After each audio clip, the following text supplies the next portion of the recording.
100 ஆண்டுகளுக்கு பிறகு திருப்பரங்குன்றத்துல அந்த தீபத்தூண்ல மகாதீபம் ஏற்றப்பட போகுது அப்படின்னு இன்னைக்கு ஒட்டுமொத்த தமிழக இந்துக்களும் உலகமெங்கும் இருக்கக்கூடிய இந்துக்களும் நம்ம ஆவலோட எதிர்பார்த்துக்கிட்டு இருக்கோம்.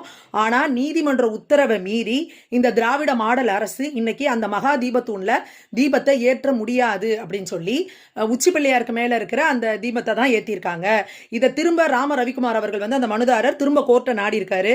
ஏன் தீபத்தூண்ல எங்களை தீபம் ஏற்ற விடலை அப்படின்னு சொல்லி இப்ப திரும்ப நீதிபதி அவர்கள் சுவாமிநாதன் அவர்கள் என்ன சொல்லியிருக்காங்கன்னா, ஸோ தமிழக காவல்துறையால் இதுக்கு பாதுகாப்பு கொடுக்க முடியலங்கிறனா நீங்கள் சிஐஎஸ்எஃப் வரட்டும், துணை ராணுவத்தோட துணையோட போய் ஒரு 10 பேர் போய் அந்த தீபத்தூண்ல தீபத்தை ஏத்துங்க அப்படின்னு சொல்லியிருக்காங்க.